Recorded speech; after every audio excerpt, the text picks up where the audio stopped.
Olá a todos, sou Martin Pino. Agora vamos tratar o tema a discriminação do trabalhador pelo algoritmo, dois pontos, desde o processo de seleção até a saída do emprego. Mas antes, convido vocês a se inscreverem no canal, darem um like, os seus comentários são bem-vindos.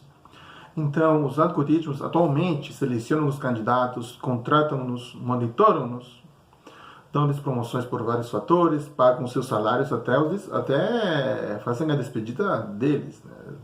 Infelizmente, despedem, na verdade. A questão é que os algoritmos podem discriminar com base nos dados do candidato a uma vaga, por exemplo, pelo endereço. O algoritmo usado pelo departamento de recursos humanos de alguma empresa pode deduzir se ele vem de um bairro pobre e violento, e pode deduzir, inclusive, se ele é negro, né? No caso, vem a questão do algoritmo racista, o pessoal fala bastante, né? A gente vai discutir mais para frente. Então, também o RH pode ter acesso, né, através do algoritmo, né, acesso ao cadastro de antecedentes criminais, a conta bancária, se é bom pagador ou não, se ele é sindicalizado, se tem problemas psicológicos, ou se tem algum problema de saúde, diabetes, por exemplo, ou problemas cardíacos, né, se também o candidato tem uma ideologia política de esquerda ou de direita, se ele participou de algumas manifestações consideradas ilegais ou não, alguns protestos, né? Então, também, através do algoritmo, dá para saber, né, se o candidato tem alguns amigos que tenham dinheiro ou não, né, o círculo social dele, né? Inclusive, o algoritmo também pode saber o perfil psicológico do próprio candidato através de um acesso no celular dele. Praticamente no celular virou um questionário psicológico atualizado o tempo todo. Então isso só na fase de seleção, né? Então na fase de seleção, parte pré-contratual, né?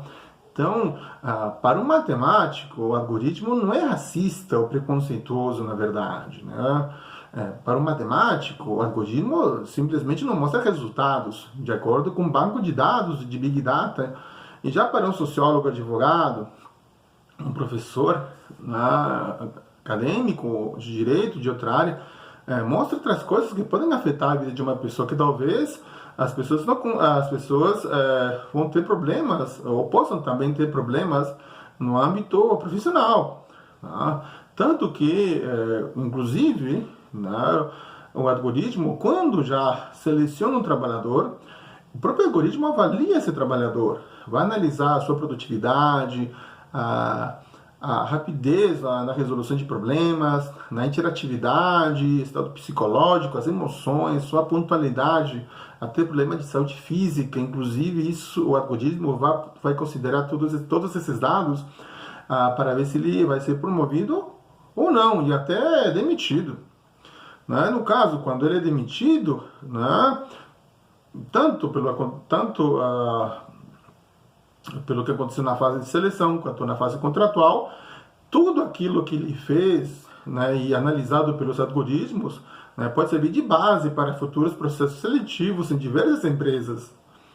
Tá? O que acontece em questão de algoritmos racistas ou classistas é que a tecnologia foi levada em conta o parâmetro branco europeu. Né? Consequentemente, os algoritmos irão aprender de acordo com essa visão, fazendo com que cada vez mais as classes menos favorecidas continuem assim, e até, entre aspas, seja mais preconceituoso. Mas também não é só isso.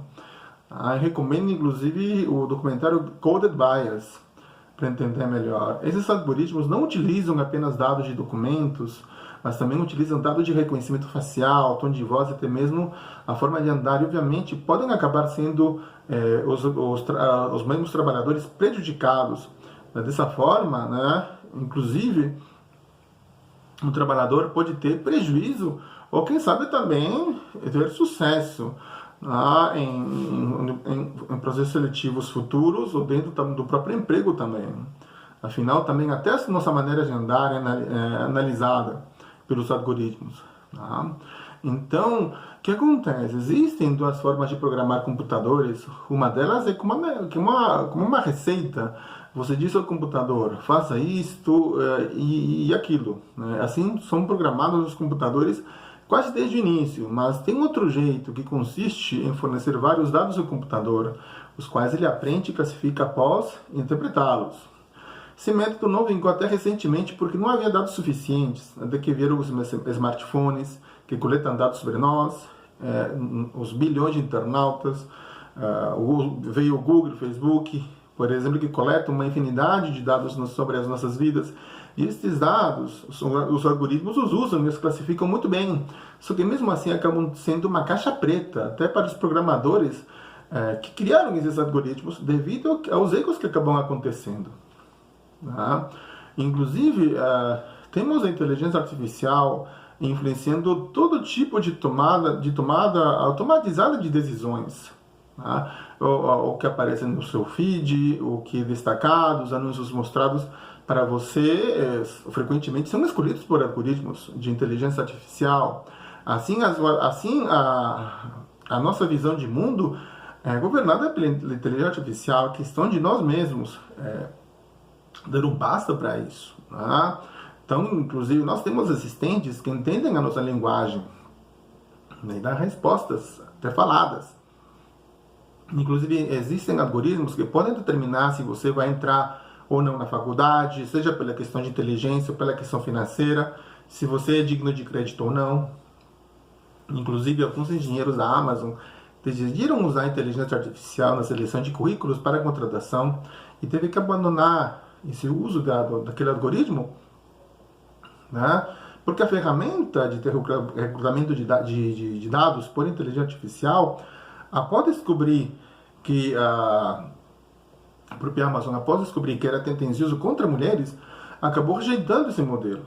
Né? Afinal, esse algoritmo rejeitou todos os currículos de mulheres, inclusive com instituições de ensino, onde só entravam mulheres. E por alguma razão, há pouquíssimos cargos tecnológicos importantes na própria Amazon, né, preenchidos por mulheres.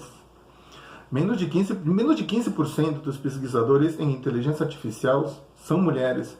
Né? Então, ou seja, a máquina, na verdade, estava replicando o mundo do jeito que existe. Tá? O algoritmo não estava tomando decisões éticas, e sim decisões matemáticas. Então, usando modelos de aprendizagem de máquina para replicar nosso mundo como ele é. E dessa forma, não vamos progredir socialmente se deixarmos que os algoritmos acabem governando a nossa sociedade. Né? Inclusive, o Manuel Castells, do autor do livro Sociedade e Rede, fala que a internet também é o espelho da sociedade. Né? Então, inclusive, o algoritmo ele também acaba pegando coisas do passado. Então, você cria o algoritmo que acaba justamente pegando dados do passado e do presente. E como é que é o nosso passado? Como é que é o nosso presente? Né? Esses dados, ele pega justamente de onde? Dos bancos de dados existentes na nuvem. Então, como foi a nossa história? O algoritmo pega justamente como que foi a nossa história. Como é a nossa história hoje? Então, nossa história é o quê?